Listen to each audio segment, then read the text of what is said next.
Welcome everyone to this live stream. We're going to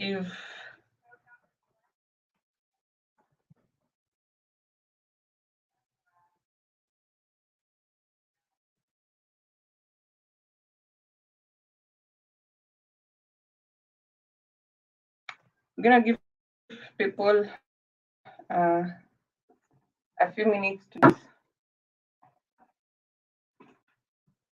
Then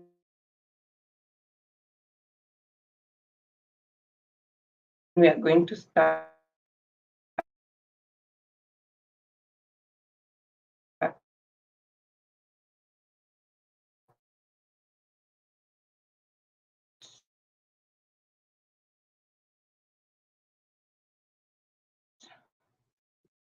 A mix or a discussion on nutrition and mental health.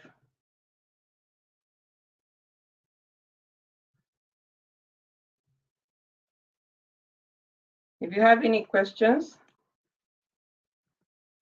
you can type them on the chat. On your right hand corner at the bottom, you will see chat, and that's where you can ask questions.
Yeah, so my internet was having trouble, but now I'm here and I think,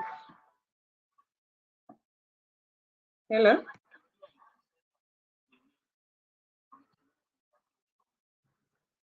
Angalia kwa page nini, kwa page ya board nimekutumia link saa hii tu. Hiyo ni ya kesho, kuna ya leo.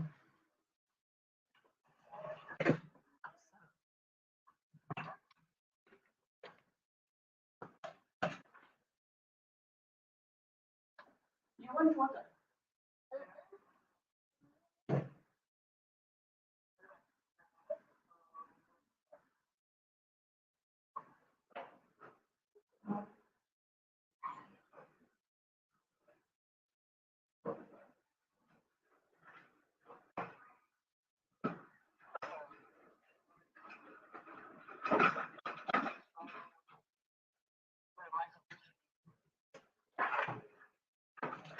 Yeah, we do for Matthew as well. Thanks for being here.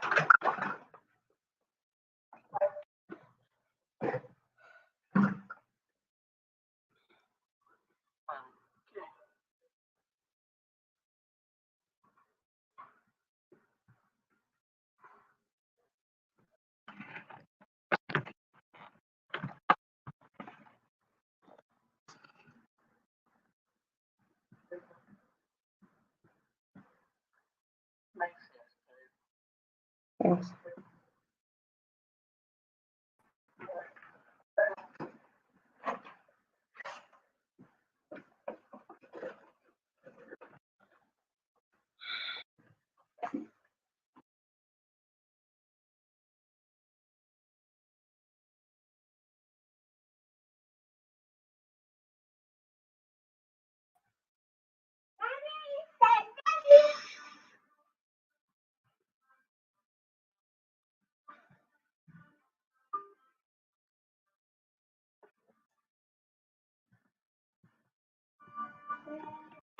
Hey, Masi. Yes, yes. Sorry.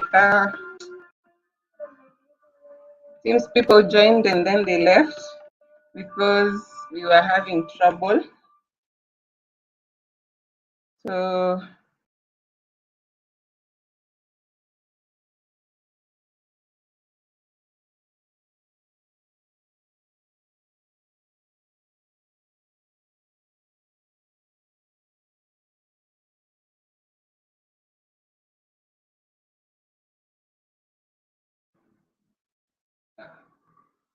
and so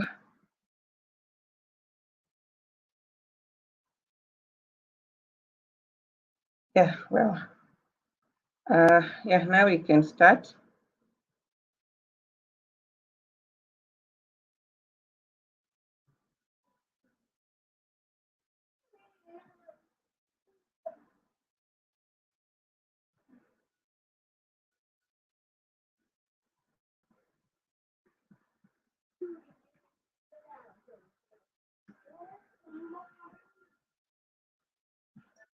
So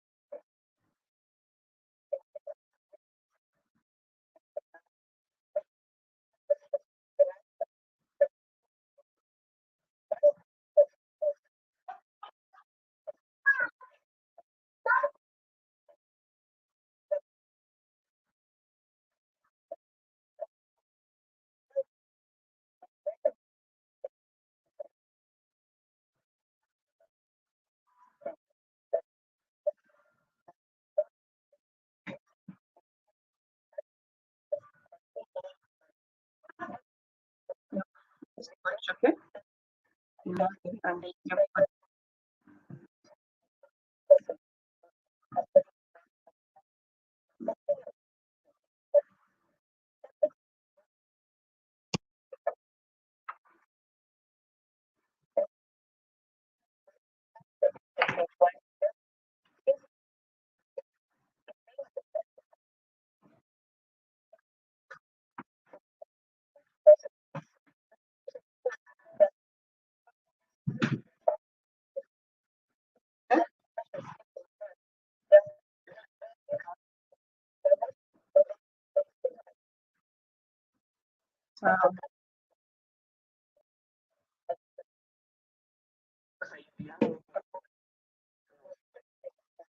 Sawa.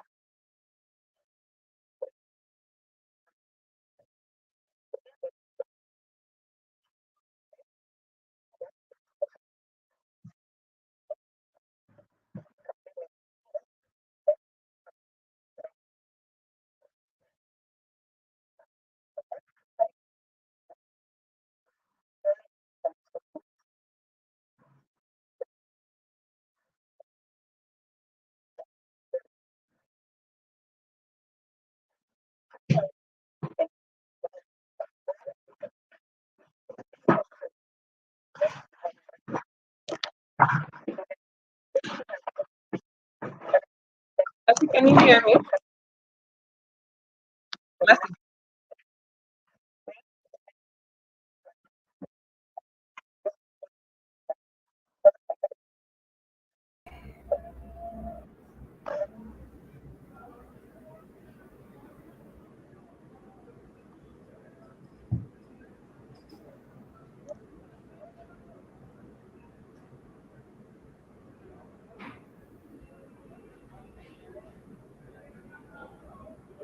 Hello, how are you?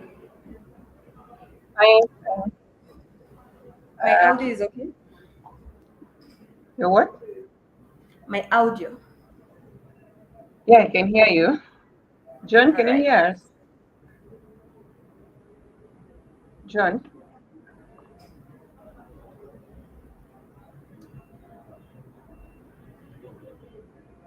kindly share out so that we can begin together and more people can join. Sawa sawa.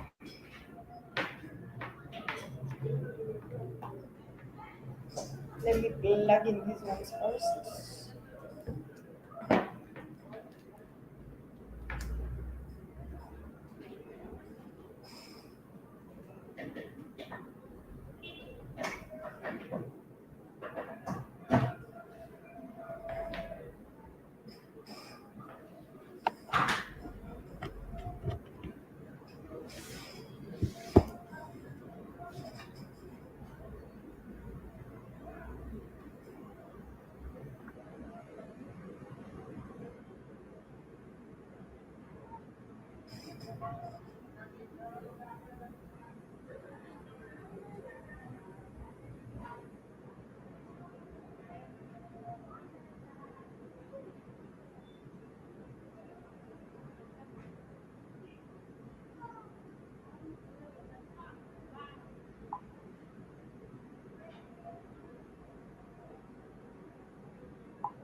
I think requires like a little bit of checking, especially with StreamYard, because some people joined but it wasn't working, so they left. Oh, Mm. And then I didn't know my video was playing, but it wasn't oh, audible. yes. Very, very, very. And then my internet just broke. Anywho, Uh-huh. we are here 30 minutes later.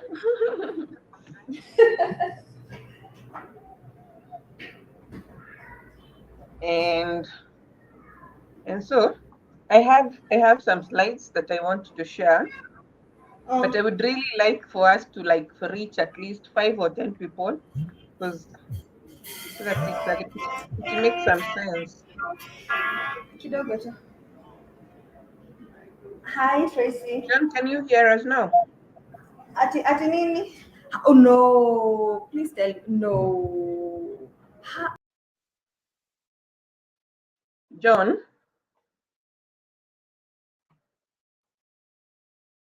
Hello.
All right.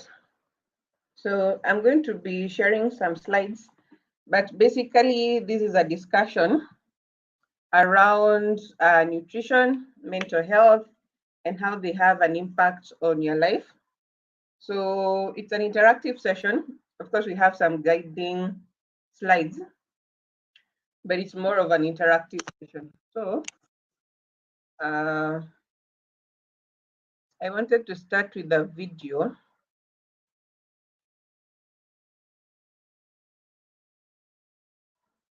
But it seems the audio is not playing. Let me try again.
All right, I'll try and share my screen again.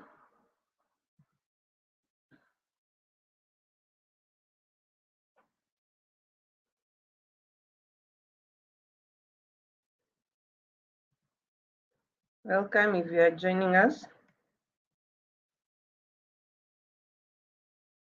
Those joining us through YouTube, thank you for being here. So I want to share our company profile. In case you have not come across us, you can know more about what we do, what we offer, and then still seems like screen share has a problem. But if you can see the video, kindly let me know. If you can hear it as well, kindly let me know.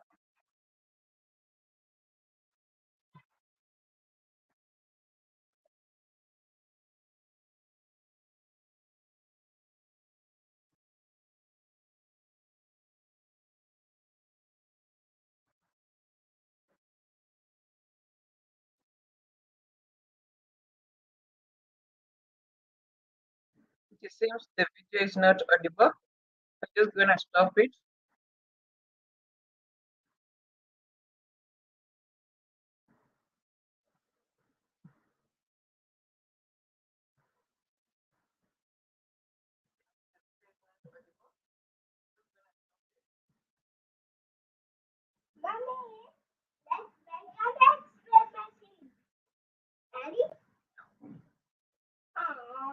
Watch.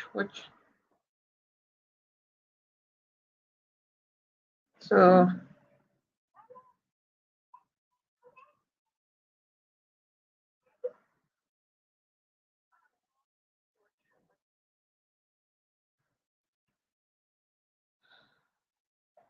so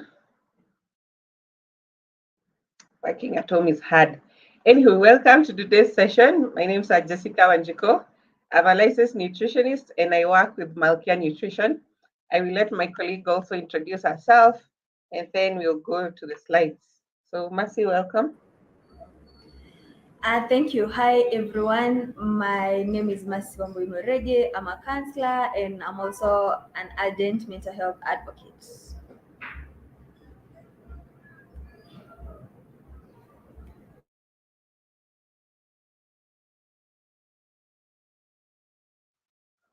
All right.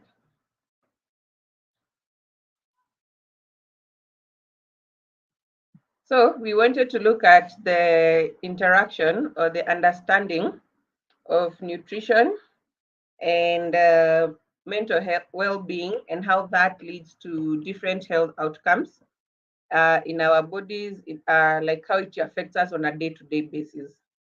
So we'll start first by looking at what are non-communicable diseases or lifestyle diseases and how many people are affected by these lifestyle diseases. How can we help those who are affected to get a better health outcome or to reverse disease or to have to be able to manage different lifestyle disease.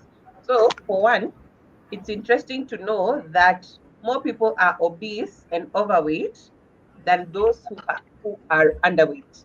It is just interesting to know that the number of people who are suffering from obesity and overweight is far, far, far beyond those who are underweight or having malnutrition or having other issues that, like those that we hear about and which people focus on. People focus more on malnutrition. We always have we always have interventions of, feed the hungry, reach out and donate food for those who are suffering drought and the like, but we rarely have people who come and tell us, let's look at how many people are affected by obesity, how many people are suffering from different issues or different lifestyle disease, unless it's cancer or unless it's something like kidney failure. We rarely hear about this. We rarely hear people speaking about these conditions or these diseases. So that's what we want to discuss today. These cardiovascular diseases, these non-communicable diseases, how can we better manage them? How can we help people prevent them such that they don't reach that stage where they are now sick and using medication or needing to change their productivity is now affected. So for one, these statistics that are from the World Health Organization show that over 17 million people have cardiovascular diseases. Those are diseases that affect the heart, diseases that affect the circulatory system, diseases that affect they affect the heart and the circulatory system or the blood vessels. Also, we have around 4.2 million people who are suffering from respiratory diseases.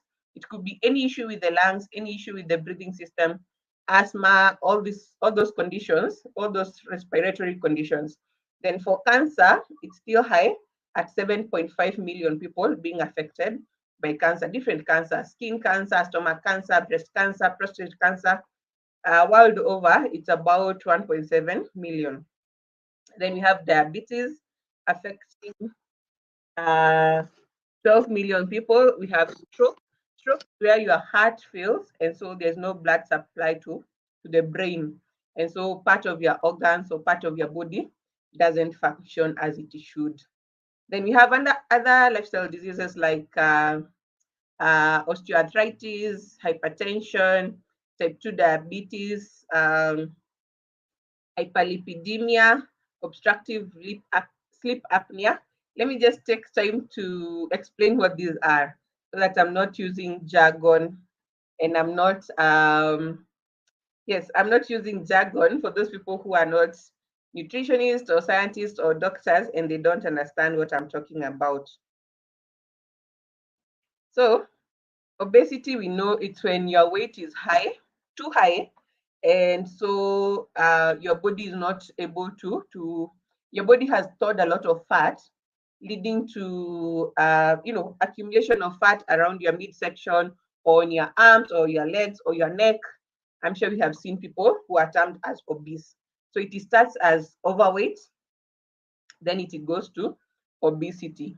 Then what we use is something we call a scale that has been developed that assesses your weight against your height. So it's called body mass index. It's an index. So body mass index that assesses your weight in relation to your height. So if you have that body mass index, that if it goes beyond 25, it means that you are obese. You are overweight. If it goes beyond 30, you are obese. And if it goes beyond that, that's what we call extreme obesity or morbid obesity. All right, then hypertension. Hypertension is when someone's heart is not able to pump blood the right way. So because the vessels are blocked.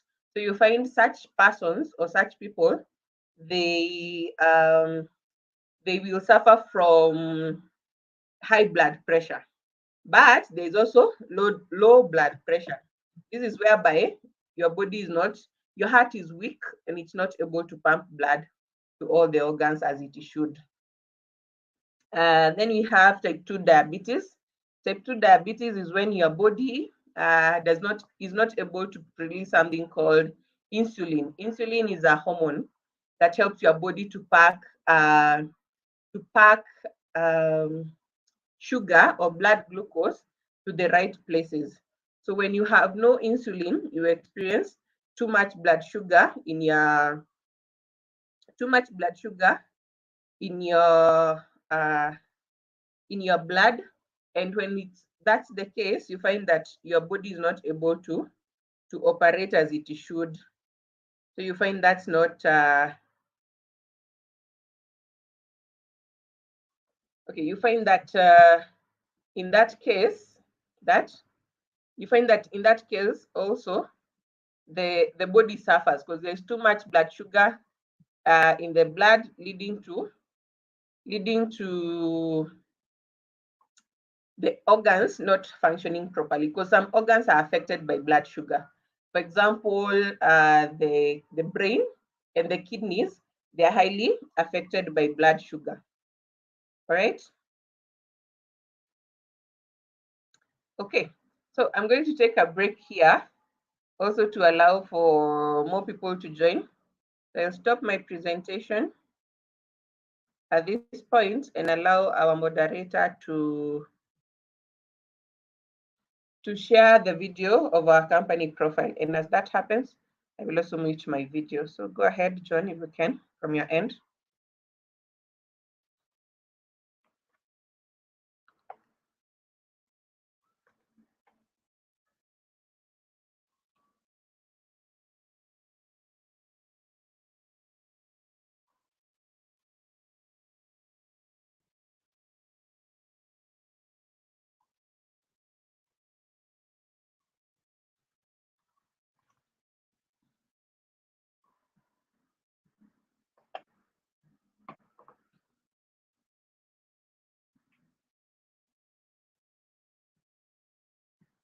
Okay. Johnny, if you can hear me, kindly acknowledge. Let me know if Yes, you can. I'm sharing the screen. Okay. All right, thank you.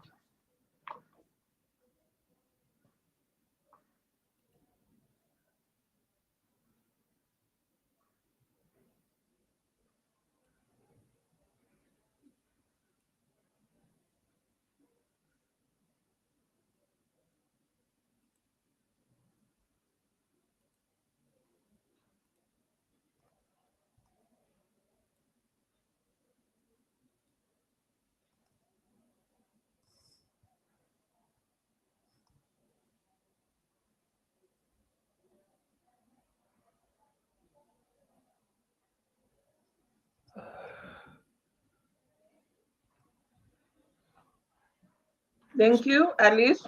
Oh, my volume is low. You should move closer to the. I will shout. I will shout. I will increase my volume. Thank you so much. Can you share the video on YouTube? We'll really appreciate. We are waiting for our video to play with sound. From my end, it wasn't having sound, so there it is. People don't have information about nutrition, and that's why I founded Malkia Nutrition. We offer nutrition and diet solutions powered.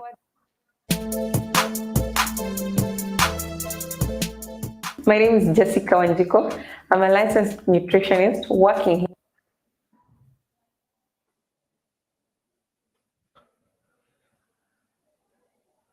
Welcome if you are joining us live on YouTube.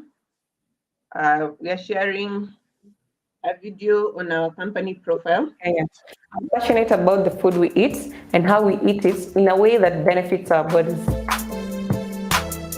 People don't have information about nutrition, and that's why I founded Malkia Nutrition. We offer nutrition and dietary solutions powered by technology. We aim to help people transform their lifestyles by changing the way they eat. One of the channels of doing so is through nutrition education on the concepts of nutrition and diet, and we have achieved this through Health Bites. This pillar focuses on providing well researched and curated nutritional and dietary information to people. Prevention is better than cure, and thus we aim to prevent the increase in occurrence of lifestyle diseases or non-communicable diseases. These diseases include diabetes, cancer, high blood pressure, and respiratory diseases, which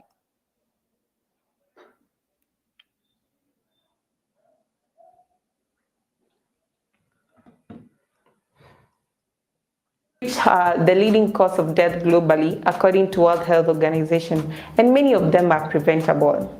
Our target is to reduce the cases of non-communicable diseases, which are on the rise. And these diseases affect people above the age of 21 years, since this age group in many developing countries are changing their eating habits from traditional to processed foods. And these processed foods, they're high in sugar, salt, fat, and additives. And to make what matters even worse, they have low activity levels and they lead sedentary lifestyles. We focus on prevention as well as management of these diseases. Our primary intervention is nutrition education. We provide information that enables people to change their lifestyles. Awareness is the first agent of change. And the research done by FAO Nutrition Division showed that health education and public awareness campaigns have direct impact on dietary habits of people. The solutions we offer are feasible, highly cost effective, and sustainable, since knowledge and information can easily be transmitted. The solutions are also in line with United Nations Sustainable Development Goals, specifically SDG 3, to ensure healthy lives and promote well-being of all at all ages. What sets us apart is the knowledge we have about nutrition and dietetics. In addition, our team has a data scientist who analyzes dietary, food consumption patterns, and disease burden from non-communicable diseases. We reach our clients through online platforms, which are accessed using various smart gadgets. Nevertheless, we still offer face-to-face consultancy services. Over the last 6 months, we have carried out an educative campaign on nutrition, offering screening services and individualized meal plans. Our aim was to mobilize people on weight management and proper meal planning, and also offered guidance on management regimes for various diseases such as diabetes and high blood pressure. We also had several clients with whom we have worked to create meal plans that are individually suited for them or their families. Within the next 6 months, we target to reach 10,000 people through our online platform and to transform their lives. We'll do this through campaigns to mobilize and educate them towards a healthier future. To make all this possible, we require resources and institutional support. And we are appealing to all interested individuals and institutions to join and partner with us towards creating the future we want.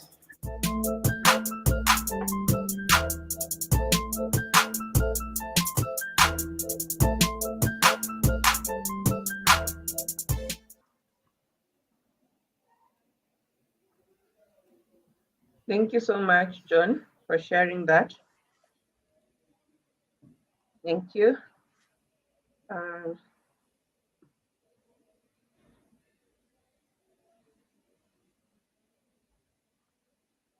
So I'm going to go back to my slides.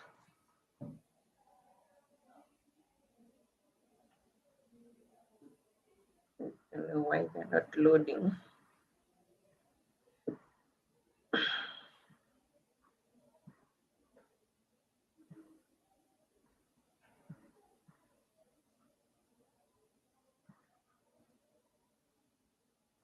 All right.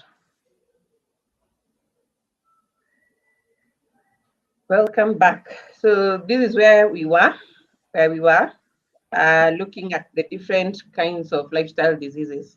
And as you have heard from the video that just ended, is that we as a team, or we as Malkia Nutrition, we focus on dealing with non-communicable diseases or lifestyle diseases. These are conditions that affect people of different ages due to the different lifestyles that they are leading. But mainly we find that those who are really affected are in their middle age, they're from their 30s to late 70s, late and above, because the only lifestyle disease that affects young people is type 1 diabetes or onset diabetes. So you find a child who has type 1 diabetes, their body is not able to produce insulin as it should. And that's the only one that affects younger people, that is genetic. The others, you might find a child who is obese, but they are obese because of what they are eating, or what they have been eating since like they were weaned, since like from 6 months on. You find that now a child can become obese because of the food choices their parents have chosen for them. Then, yeah, other than that, most conditions affect people from their 25 years and above. All right. So, yes, so I've said that these are conditions that result due to a person's way of life, like what kind of lifestyle are you living? What are you eating? Are you active, or are you sedentary? For someone who is sedentary, like us who work in offices, we don't necessarily exercise, or our energy excuse me, the amount of energy that is consumed on a daily basis is lower if you're doing office work, as opposed to someone who is in the construction industry, or someone who is doing laundry, or someone who is cleaning houses, something that is more physical, or someone who is standing most of the time. Like you find bank tellers or supermarket attendants, they stand a lot or they move a lot, as opposed to some of us who get in the office and we sit all day. Well, most of the working hours. So it depends on your way of living. Then over 71%, of 51 million deaths recorded annually, they are due to lifestyle diseases. So you find that many people or more people die, excuse me, they die as a result of lifestyle diseases as opposed to hunger and malnutrition. But that's a fact that many people don't know. So even in hospitals, you find like 50% of hospital admissions are due to lifestyle diseases as opposed to infectious diseases. What do I mean? You'll find more people with heart conditions, diabetes, liver conditions, kidney conditions being admitted in hospital as opposed to those who are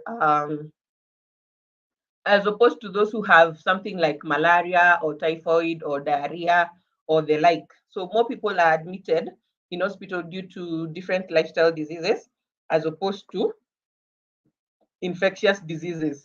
So I recently showed some of the products that we have as Malkia Nutrition and how those products are used to combat or manage lifestyle diseases. So this could be organic seed powders or leaf powders or nuts or spices that we incorporate in our diet to help us fight different lifestyle diseases. But this will be a discussion that will come much later if you're able to do that today. But to begin with, we want to look at what are these conditions, how do they come about, and how can we prevent them. So we have some supplements, or when you're taking something in addition to your food, that is supplementation. For example, when someone is pregnant, you get supplementation for iron and folic acid. For someone who has gone through surgery, they might get supplementation for proteins, omega oils or omega fats, and they might get supplementation for something like iron or even calcium. So, for example, someone who has had a surgery where maybe a lot of blood was lost, it could be that from that they would need supplementation for with iron. So anything that is in addition to food that you take to help your body recover or achieve an optimum health goal, it's called supplementation. Okay, so you can also take supplements to boost your immunity or to make sure that your body is now able to access nutrients that are needed in the right amounts, both essential nutrients and those that the body cannot process. So you find that you take a supplement to help your body to have access to those different nutrients, and hence either prevent non-communicable diseases or manage them. All right, so moving to the next slide.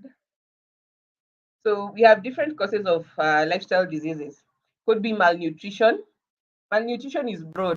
I think whenever people hear malnutrition, they think of underweight people, people with the bones sticking out, and the like. But malnutrition, it includes both undernutrition, where you have inadequate nutrients in your body, and overnutrition, where you have excess intake of nutrients in your body.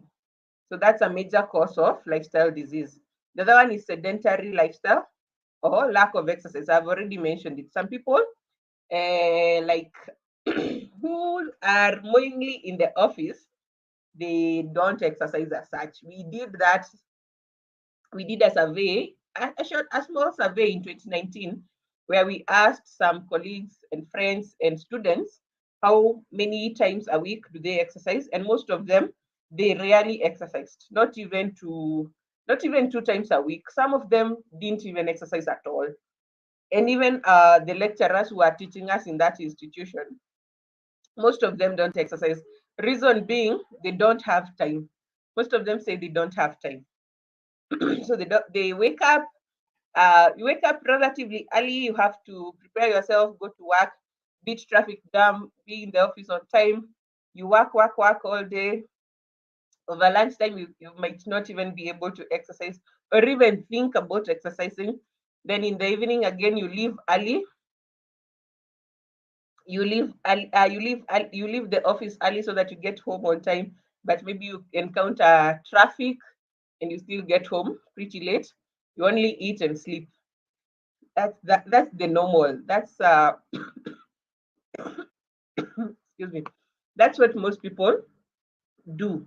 So such kind of a lifestyle, and you're still eating, and probably you're even eating more than you should be. And I'm sure when Mercy comes on, she will tell us that those daily activities, maybe you are bored, you're not in a right mental state, and you feel like, let me just have some snack, let me just have some chocolate or cookie or biscuit because I'm feeling tired, and it might help me like lighten my mood. So yeah, that kind of lifestyle or that kind of thing will lead to we lead to lifestyle diseases. Could be it can just start with it might just start with obesity, but eventually you find that you become when you are obese, you might develop other conditions over time. So the other thing is lack of or inadequate sleep. If you're not sleeping well, you might find that that leads to a it leads to a lifestyle disease. Yes, Alice, when someone is leading a sedentary, sorry, yes, I was, let me just respond to something in the chat. I was on full screen, so I couldn't have seen the chats. Okay, but now I have minimized my screen, and I am also requesting John check on Mercy. She has left the meeting, and she's coming up quite soon. So kindly check on her, find out what happened. All right. Hi, Tina. Welcome. So we are discussing nutrition, and I have my colleague, John Esther and Mercy Morege, who will be joining us soon. So Mercy will discuss on mental well-being, and I'm discussing on nutrition and how this can lead to lifestyle diseases. So sedentary also comes like for, let me just say, for work at home mothers or stay at home moms. Me, I call us work at home mothers because we don't just stay at home. We work in our households. We clean, we do this and that. But in addition, we eat. We eat and we don't exercise. So for work at home mothers, it's very easy to gain weight and become obese, especially since this happens when you are maybe postpartum, your body is feeling weak and lazy, and you find that due to that, sorry, I don't know whether I'm developing a cough or I'm running out of breath. Anyway, for work at home moms, it's also very easy to develop lifestyle diseases. All right. So the other thing that I'm sure Mercy will talk about is that when someone has chronic or uncontrolled stress, too much stress, you are just not in the right mental state. So that can easily lead to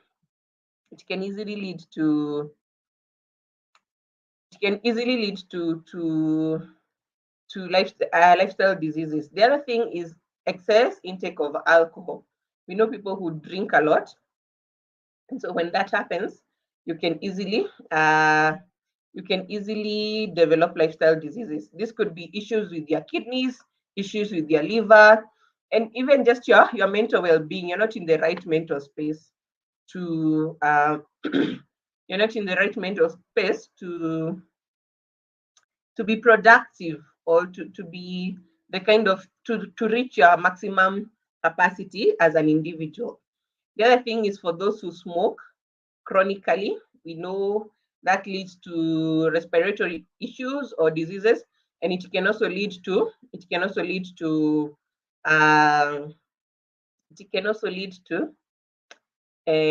cancer, lung cancer, yes, or cancer of the throat and the like, or even cancer of the mouth. I've seen someone who was a chain smoker and they developed cancer of some organ in their mouth that was affected by that smoke.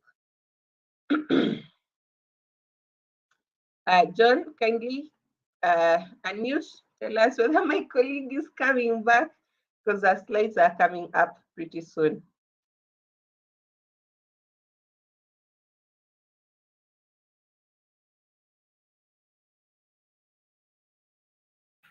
I'm trying to get her, so give me a few minutes.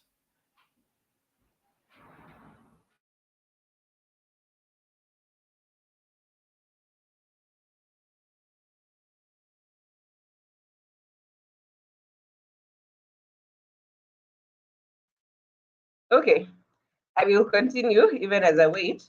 So, what is the prognosis of lifestyle diseases, or how are they discovered, or how do you tell that someone is having a lifestyle disease? So, one, someone who is having a different lifestyle disease, you find that their weight, it starts with weight gain. It always starts with weight gain. So when you gain weight excessively, you are at risk of developing other lifestyle diseases. You are at risk of developing other lifestyle diseases. Allow me to check on my light, just went off.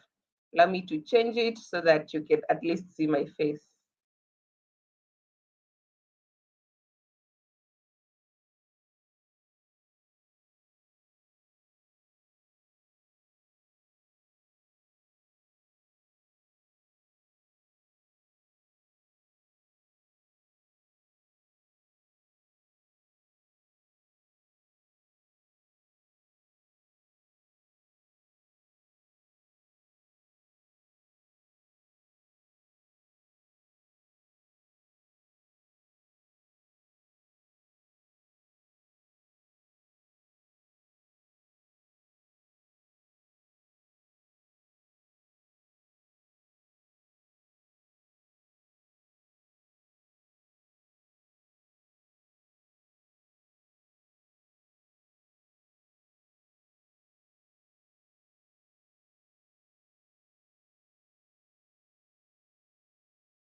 So I'm back. Hope you can see my face. So I was saying, it always starts with overweight. So when you're overweight, you become obese.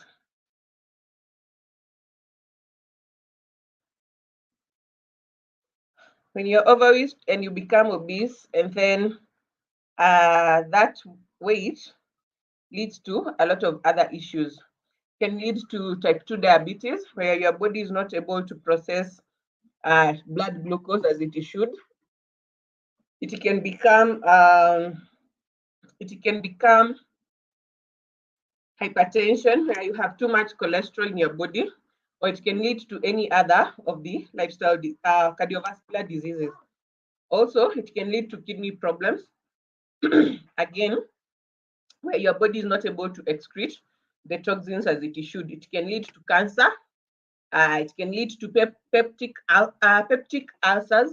Again, if you are consuming too many things and your tummy is not able to digest as it should, acid leaks from your intestines, damaging your digestive system. Can also lead to arthritis, and we shall look at all those, maybe not today, but in upcoming streams. So the question that people ask so many times is, are lifestyle diseases treatable or reversible? Yes, they are treatable, and yes, they are reversible. But of course, it depends at what stage they have been diagnosed. Okay? So don't misquote me and say that cancer stage 4 is reversible and treatable. No, it might be too late for someone who has such a cancer to be treated. But there are some experts who have shown research of reversing even quite advanced lifestyle diseases. But I know early detection is quite key. It's quite key for reversing lifestyle diseases. Okay, so one thing is we want first to prevent. We okay, like me and my generation are we are not sick yet. So we want to make sure that we remain like that. We don't get sick. We don't get these lifestyle diseases. So we want to educate people so that we can prevent these lifestyle diseases. So that's one. Then two, we find that now our parents' generation, some of them are sick. So now we want to help them to manage their different conditions or diseases that they have. It could be diabetes, could be hypertension, and we want to help them manage them. So how do we do this? We do this via changing your dietary habits, two, introducing or intensifying exercise patterns, three, making better lifestyle choices. You make better lifestyle choices. And then, so all these have to change. So we should understand that diet, and I'm sure my colleagues who are nutritionists will agree, it relates to what we eat and when we eat it and how we eat it. Okay? What, how, and when. So what is the food type? Is it a complex carbohydrate? Is it something like ndoma, or are you taking cake? Are you taking an animal protein or a plant protein? Are you taking what?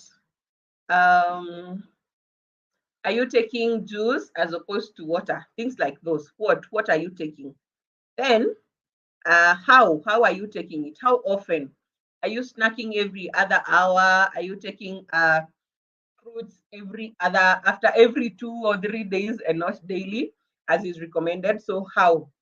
The other thing is when, what time? Do you wake up in the morning and you want to have pizza, and then you are preferring to wake up at 10 p.m. to have milk? So when are you eating this food? All right. So the other thing is that exercise ought to be part of our daily routine.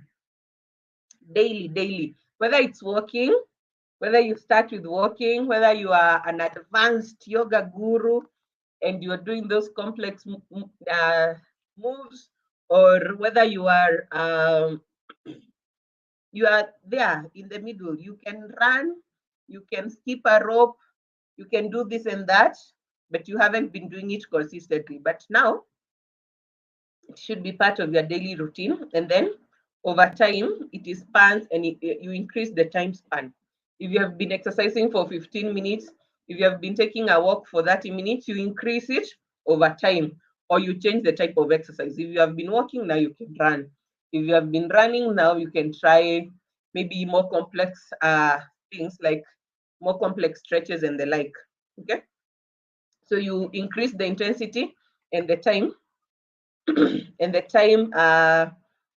time that you exercise over, like from 15 minutes, maybe next week you do 20, like that, you increase it. Thank you for those who are joining us. If you're joining us live on YouTube, we really appreciate. Do ask your questions. If you have any questions on what I have covered so far, ask your questions in the comment section. If you would like to join us, on live stream, I don't know whether there's someone who would like to join us on live stream, but let me share the link. That is on StreamYard. Let me share the link from my phone, so you can come and ask your questions. I'm actually enjoying this space. Reason being, it's a little bit more relaxed, or rather maybe I feel a little bit more relaxed and we have a wider audience.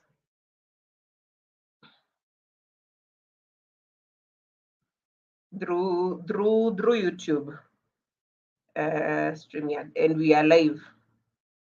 So if you'd like to join us on StreamYard, there's the link. Just if you are on YouTube, click on the link. It will redirect you to StreamYard. Especially if you're on your laptop, you can easily join us on StreamYard. So allow me to take a commercial break.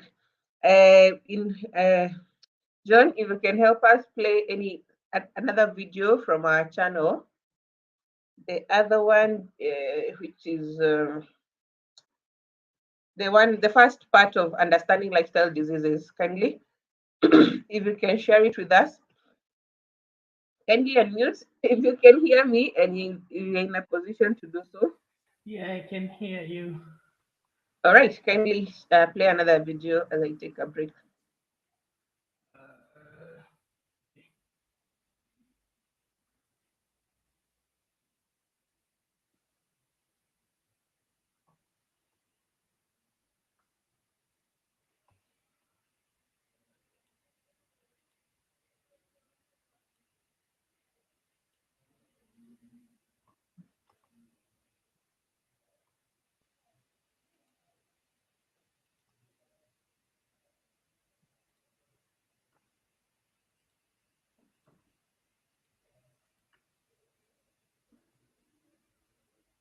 Hi, and welcome to my YouTube channel.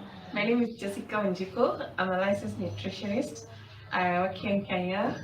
I've been practicing for almost 2 years. So for this one, to this channel, basically we talk about matters nutrition, wellness, health, fitness, um, diets, and all these things that pertain to our health and our everyday living. So, welcome.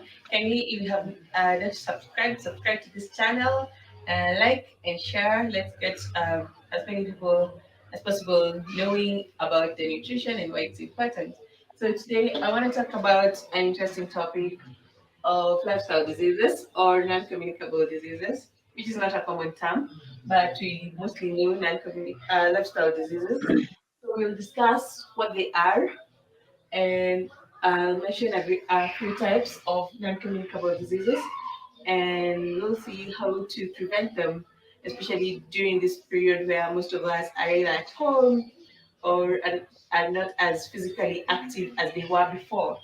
So basically, non-communicable diseases, they mean that they cannot be transferred from one person to the other. So if I have an uncommunicable disease, uh, it's not possible for someone else to get it. That basically means that um, I can only remain with the disease that I have. You cannot get it. And basically, these non-communicable diseases are brought about by 3 or 4 factors or the causes of non-communicable diseases that have been identified through research. We have basically diet, we have lifestyle, then there's genetics,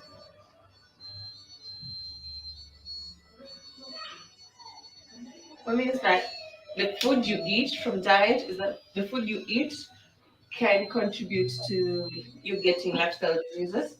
Then the lifestyle you eat, this might be in terms of whether one exercises or they don't, and basically how active they are during their day. And some of the lifestyle diseases are also inherited from parents. So then I'll look at a few examples of non-communicable diseases. We have diabetes, and then there's cancer. There are all these cardiovascular diseases. There's some other like liver diseases.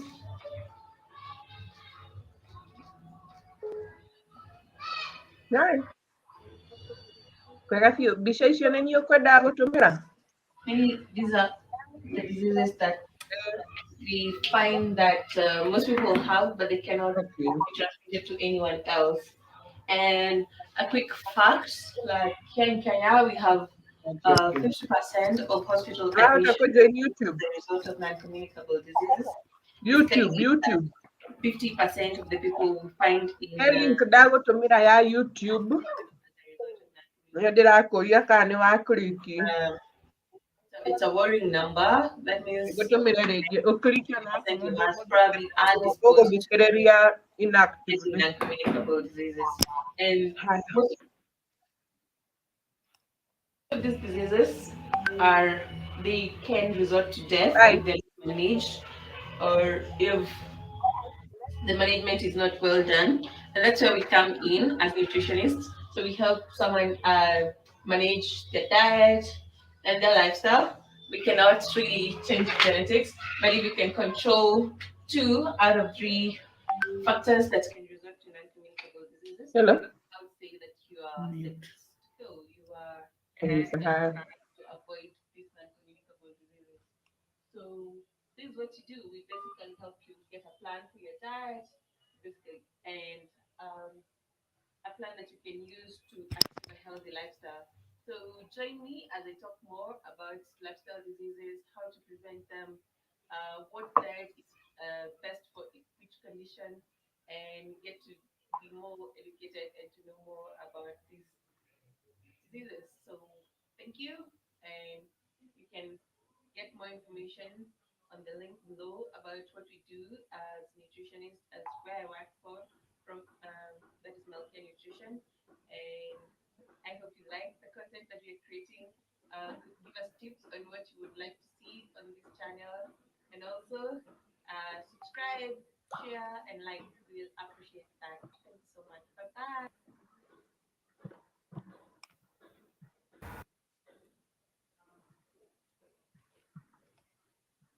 All right, we are back. We are back. Thank you for sharing that. And so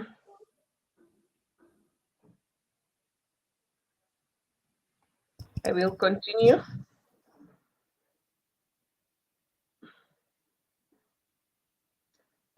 I'll skip this slide for now so that when my colleague is able to join us, she can continue with it.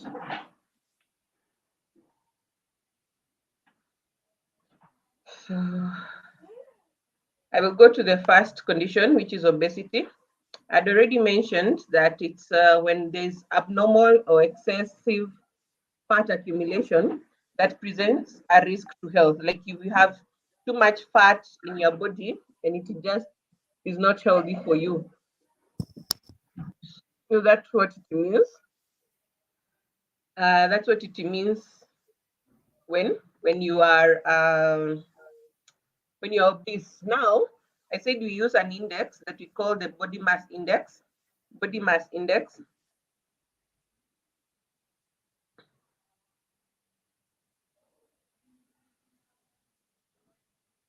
Body mass index is an index that was developed to compare your height, your weight, and see if you are that index goes beyond 25, for example, you are considered overweight, right? If it goes beyond 30, you are considered obese. That means if you are like 180 centimeters and 100 kgs, you might be overweight. Then, okay, some people argue that it might not be representative really of obesity, but it's been found to work pretty well among different people, like people of different backgrounds, societal backgrounds or cultural backgrounds. So it's been found to work pretty well. But other than BMI, there are other tests that are done, like MOAC. MOAC is when we measure the middle upper arm circumference, like how wide is your upper arm. Then that's another test that we do. The other one is where we take your waist circumference, and we also have ranges or indexes that are used to that are used to check whether you are overweight, whether you are obese. So when we identify whether you are obese or overweight, we are able now to know how to work with you as a client or as an individual, know how to go about now doing your meal plan, doing your exercise routine and all that. Okay, so we find that now each individual will have a specific dietary plan or a specific way with which we can manage to combat obesity or any other lifestyle disease. Another one is type 2 diabetes. I'd mentioned it. It's when your body is not able to regulate or use blood glucose or blood sugar. So most of it will remain in your blood vessels, or it will go to organs where it should not be. It will go to some organs where it should not be. You find like an organ like the brain, the kidneys, they are affected when there is high blood sugar, sorry. When there's too much blood sugar or too much glucose in your blood, your brain will be affected, and also your kidneys might be affected, your liver might be affected, your eyes will be affected. Recently, we were talking about eye issues like glaucoma and then what is it called? Retinopathy or diseases affecting the eyes. They are mostly attributed with type 2 diabetes. Some of them are attributed with type 2 diabetes, whereby there's too much sugar in your blood that it affects the blood vessels in your eyes, and that leads to poor vision or to your lens being affected. So that's called retinopathy. Glaucoma is also related to high blood sugar levels. Okay, so there are two interrelated problems that cause diabetes. One is where your pancreas does not produce enough insulin, which is the hormone responsible for moving sugars from the blood to your cell. So that can happen in a child. As I mentioned when we were starting, a child could have diabetes, mostly type 1, because their pancreas is not able to produce enough insulin, and so their blood sugar is not regulated. So that's called onset diabetes or type 1 diabetes. Secondly, you could have your body cells, they are not responding to insulin, or they are totally resistant to insulin, to the effect of insulin hormone. So you find that, yes, your body is producing insulin, but your body cells are not responding to it. The hormone is there, but the cells won't take up the insulin from the blood. Okay, so that's type 2 diabetes. So some facts about it: over 90 to 95% of people who have diabetes, 90 to 95 of them, 90 to 95% have type 2 diabetes. That means only 5% have type 1. The childhood of diabetes is only among 5% of individuals who have diabetes. Number two, over 25% of adults above 65 years of age have diabetes. 25%, that's a huge amount. That means our parents, if they are of retirement age or are approaching retirement, in those years, they are at risk, especially if someone who's obese, they are at risk of developing type 2 diabetes. Okay. Then more than one in every 10 people has diabetes. Could be type 1, could be type 2. So if in a group of 10, or if we are 10, like at random, you'll find that one person is most likely to have diabetes. One person is most likely to have diabetes. Another thing, now the solution is that exercise and weight loss has been found to reduce the risk of pre-diabetes becoming type 2 diabetes. Pre-diabetes is where you find that your blood sugars are a little bit elevated, but they can be reversed easily. So when someone exercises and loses weight, they can easily reverse prediabetes and prevent it from becoming type 2 diabetes. And that can be a reduction rate of 58%. 58%. When you exercise or lose weight and you had developed prediabetes, you have a 58% of reversing it and preventing it from becoming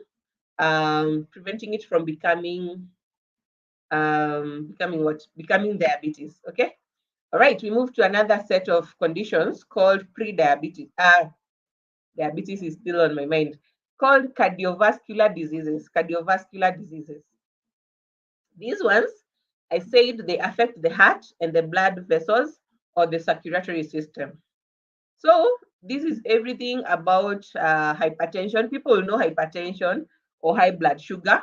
These are known. So now hypertension is just one type of cardiovascular disease.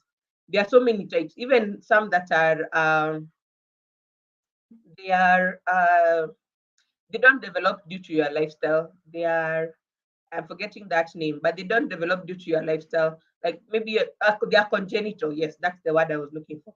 You can also have congenital cardiovascular diseases.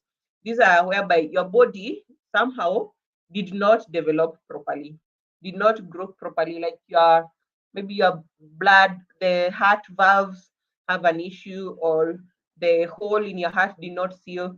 Those are still cardiovascular diseases. But the ones that are associated with lifestyle, the main one that is known is hypertension. Because hypertension is where your heart now pumps blood at a high pressure or at high pressure to make sure it squeezes through the blood vessels and reaches the body organs that are or the target body organs. So why is the heart needing or in a position being forced to pump blood at high pressure? One, it's because your blood vessels, we remember there are four major blood vessels that bring blood to the heart and take blood away from the heart. So the aorta, the vena cava, those ones, and the pulmonary vein and the pulmonary artery, you find that they have been clogged with cholesterol. And when that happens, now the heart has to increase the pressure with which the blood is flowing so that it reaches all the organs. It's like forcing something through a narrower, forcing water through a narrower tube as opposed to water gushing through a wide tube. I hope you get it. So that's what it means when someone has high blood pressure. The heart is forcing blood through narrow blood vessels. Okay. All right. So how can we now deal or manage or treat or curb the root cause of cardiovascular diseases, particularly hypertension? So hypertension, we can curb it, one, by lowering bad cholesterol from the body or from our diet. So bad cholesterol, it's bad in this way. It's bad in that it sticks in your blood vessels. As it flows in the blood, it goes sticking. I don't know what I can. Yeah, just think about something like that is flowing through a pipe, but some particles are sticking to the edges of a pipe. So that's the bad cholesterol. It keeps sticking to the edges of a pipe.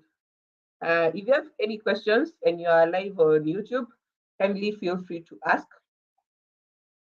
I think on StreamYard, we are just the three, actually the two of us. But if you have any questions, just feel free to ask them on YouTube. I will see them, or my colleague will see them. So we need to reduce this bad cholesterol in our bodies by losing weight, by exercising, by eating right, and all that.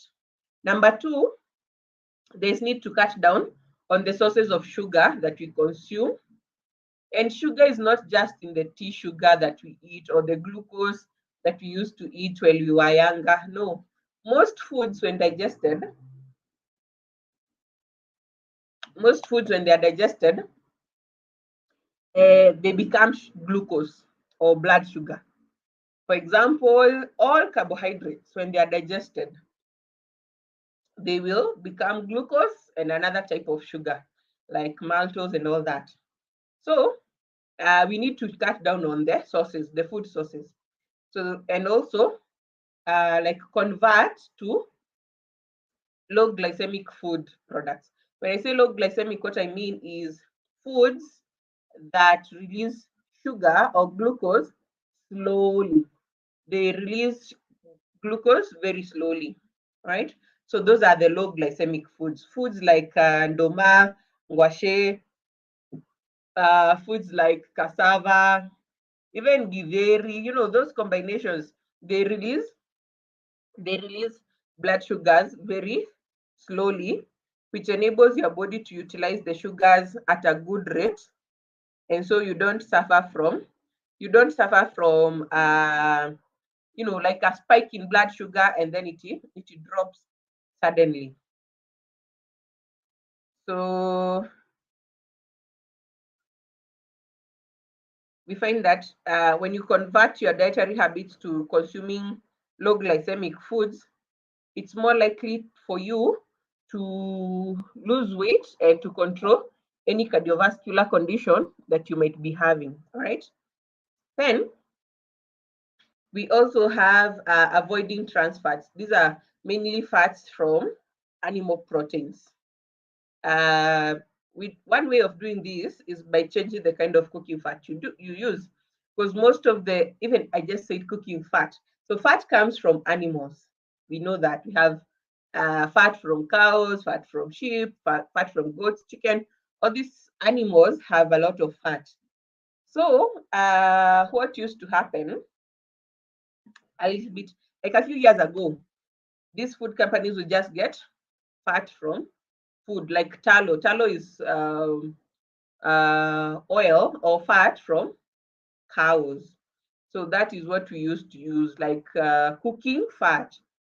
I don't want to mention brands, but those brands of cooking fats that were there a few years back. Then what happened is people became conscious, right, about cholesterol and everything. And now you have seen rebranding of these products to say they contain 0% cholesterol and on and on and on and on. Yeah. But there is also now plant-based oil, like sunflower oil or what other oil? Somebody help me to remember. We have sunflower oil, we have olive oil, plant-based oils. We actually have even moringa seed oil, we have avocado oil, like oil that is now squeezed from plant seeds or from fruits. That's how now we convert from trans fats to plant oils. I hope I'm not using so many technical terms. What I mean is we convert from using solid fat to liquid oil. Kindly note my terms. Solid fat to liquid oils. So an oil, one, it remains liquid at room temperature. It shall not solidify, and oils do not solidify. If you understand that, then it means that if you are going to the supermarket to buy an oil, you should be able to see that it is flowing easily. And I said see, because some of the packaging does not allow you to see the oil. So if you are buying an oil, be keen and ensure that you can see the oil and that it is flowing easily. Okay. All right. So by avoiding the trans fats from animal proteins, you are able to reduce cholesterol and hence reverse cardiovascular diseases. I had lost my train of thought. Yes, so that's how you are able to manage, to treat, and to curb the root cause of hypertension, which is mostly because of cholesterol accumulating in your blood vessels. It's that easy. Well, it might not be, but yeah, that's it. Like if you solve cholesterol, if you solve issues to do with mafuta, fat in your body, you are able to resolve cardiovascular disease, you're able to resolve diabetes, you're able to resolve lots of other conditions, as you will see. So we are now at arthritis. Arthritis is a condition whereby your joints are inflamed, and inflammation is where, like, you know, your cell, the cell wall. If you remember some biology, a cell has a cell wall, and that cell wall, it is like they are able to like link up several cells, and there is exchange of nutrients and everything. But now inflammation is when that cell wall is uh, is not as it should be. It's not as big as it should be. Also, it doesn't allow the movement of nutrients in and out of the blood cell. So when that happens and you have inflammation, your joints become inflamed and swollen, and it can result when calcium leaks from your bones. When calcium leaks from your bones. Oh, wow, time has really gone. So when calcium leaks from your bones become weak, and uh, the joints, like now the cells in the joints, they start to become inflamed, and you experience a lot of pain and swelling at that point, because the cartilage, or the tissue that surrounds joints and helps with like the movement, like whatever the tissue ligament that is in a joint that helps it to move easily, when it becomes thin, now the bone can brace against the cells, and that becomes painful. Could be as a result of lack of calcium, dietary calcium. It could be maybe you have had a disease that has drained calcium from your body, and now the body, because the body always has to balance, the body now is using calcium from the bones to meet its daily requirements. So if your diet is not sufficient with calcium, and you have had a condition where calcium has been used a lot, it will be taken from the bones. Calcium is actually an essential mineral, because it helps with the it controls blood pressure. It helps with the movement of nutrients and movements of nutrients in and out of cells. So when calcium is low in the blood, it will be removed from the bones. When it is removed from the bones, the cartilage becomes thin. When the cartilage becomes thin, the cells are inflamed, and the joints don't move as they should. They become swollen and very painful. I hope that's understandable.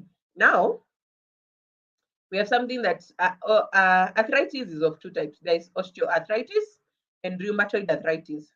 So osteo is when calcium has leaked from your bones and the ligaments have become thin. Then rheumatoid arthritis is when there's fluid, the lubricating fluid, because the joints have cartilage and they have lubricating fluid that helps to move like that. So when that fluid becomes inflamed, it expands in volume, and that joint swells. So when that happens, it also becomes painful, very painful. Okay. So arthritis, it said that there is no cure, but it can be managed, or you can be able to maintain, to reduce the pain, the inflammation, and the swelling through dietary habits, good dietary habits, by focusing on food, herbs, and seeds that will address that inflammation. Okay, then, so this is what osteoarthritis will look at like. This is the normal cartilage, it's thick, it's covering the whole bone, right? Then osteoarthritis now is whereby the cartilage is thin, that's exposing the bone, and when the bone is exposed, that becomes sore or painful, and that cartilage can begin to break down, and when that happens, it will do what? It will expose the bone and it will become painful, okay? And then the bone can also start splattering or like flaking, breaking off, okay? All right. So how do we manage arthritis? Okay, I think we'll look at management at another time, especially with the products. But what you need to do is consume healthy, I wrote fats, to be healthy oils. Healthy oils, like from olives, I had already discussed the oils that don't have trans fats. Could be olive, could be avocado, could be oil from seeds or consuming the seeds themselves that are high in oil, like flax and chia, because this will help to reduce the inflammation and the pain around the joints. Something else that helps is taking garlic, ginger, these anti-inflammatory foods. I know anti-inflammatory is a heavy word, but what it means is that you are able to, you're consuming foods that are now helping the cells to fight the inflammation. Okay. All right, so those are some of the products like turmeric, pumpkin seeds, ginger, because they either have anti-inflammatory agents or they have the healthy fats. So that's the idea about managing arthritis. So, wow, yes, I think I will just do one last slide, this one, and then I will end it there, and we'll do another session. We'll be doing this on a weekly basis, so we'll do another session whereby now we look at management of these lifestyle diseases. And I haven't covered all of them. I haven't talked about ulcers. I haven't talked about we didn't even look at mental health issues, remember? So we will be doing this on a weekly basis, whereby now we delve more into management. But let me end it with this slide, which asks, does supplementation aid management of non-communicable diseases? Yes, supplementation aids the management. I said supplementation is where you are helping your body to acquire nutrients that are not there in the diet, or to increase their volume such that the body can absorb a lot of them. You get it? So if I talked about calcium and its importance in the body. So if you are taking a calcium supplement, like we do when you are pregnant, you should take a calcium supplement, and even after during postpartum, yeah, you take a calcium supplement before giving birth and after giving birth.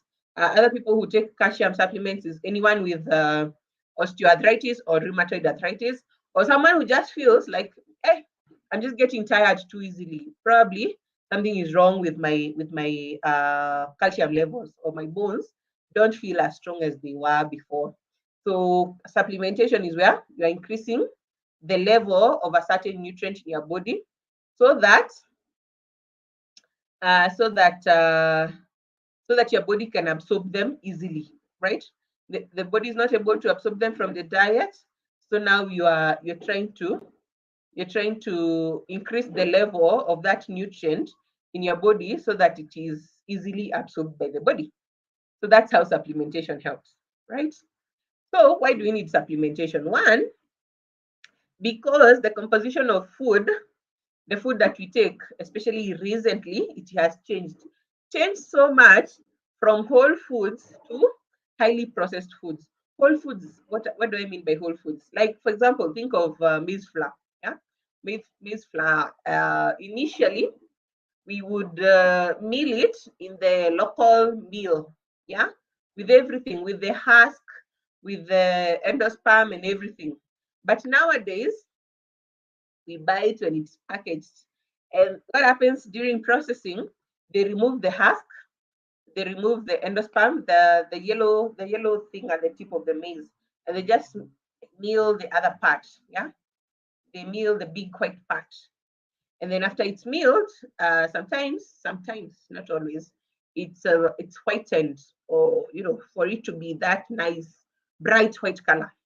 So it's whitened, and then that's what we buy, and that's what we cook with. We have stopped using the meal flour like that. Even that, I think, especially in towns like Nairobi or Nakuru, there are not so many meals as probably they are in the villages. Yeah. So the foods that we are taking have changed. Number two, our dietary habits or patterns, the patterns themselves or how we are eating, they have changed. And I said diet is what we are eating, how we are eating, and when we are eating it. Number three, the farming practices have changed. Like how this food is grown in the first place, it has changed. And so you find that there's a lot of pesticide residues in the foods that we are currently consuming, all right? And then also our bodies are not being able to utilize the nutrients as they used to do before. So bioutilization of nutrients has also changed, right? And there's also another factor is that the environmental factors have changed. The environment has changed such that there's so many things now affecting us in the environment. It's too hot, or it's too dusty, or there's so much smoke in the air that you are getting lots of non-communicable diseases. Then also, cooking times have changed. Nowadays, we prefer food that cooks faster, and so you're able to consume it faster. Time has gone. I'm also might be rushed in cooking my food faster, but due to convenience, you want something that cooks fast. You want to finish cooking very quickly, serve your family or your household, and be done with it. Yeah, we no longer want to boil we no longer want to boil githeri for hours, or beans, or even like especially plant proteins have become quite hectic to prepare, right? So we don't have the time to prepare them like they used to be prepared for us a while back. So due to this and a lot of other reasons, we need supplementation in our diet. Yes. So we are coming to the end of this live broadcast, and I haven't seen a question yet. So yeah. We will look the next session. We will look at managing these lifestyle diseases with now different products or different ways of managing these lifestyle diseases. We might look at a few more lifestyle diseases, and then now we look at management. All right. Unless there's any question from any of the other platforms, I can see from YouTube there's no question. Let me check on Facebook.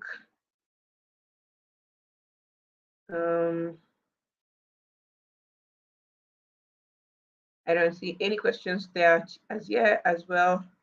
And yeah, I haven't checked. I haven't seen any question, none on Twitter as well. So we're going to end it here because we are almost coming to the 2-hour mark. And we meant to start at exactly 4:30, but we had lots of technical difficulties, so we started a little bit late, and we're gonna end it now. It should be like moving forward, might be 1.5 hours or 2 hours of such a session, and we'll see how to better moderate and have everything flowing smoothly.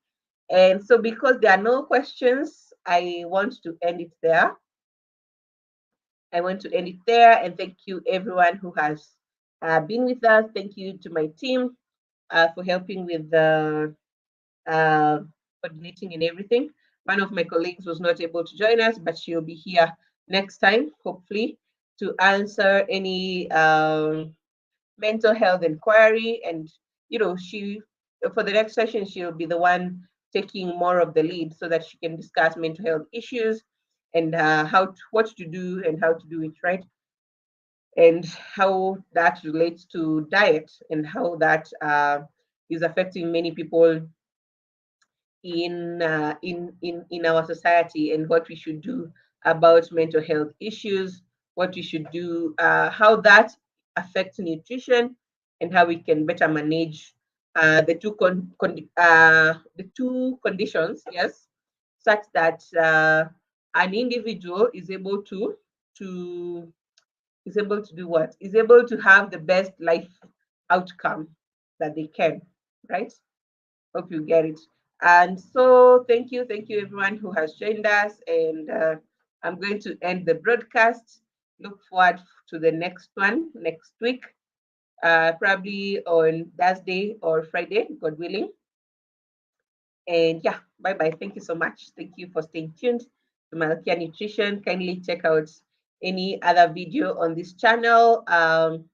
If you're new here and you're watching this at a later time, thank you so much. And we really appreciate your presence. And so do have a lovely time. Bye bye.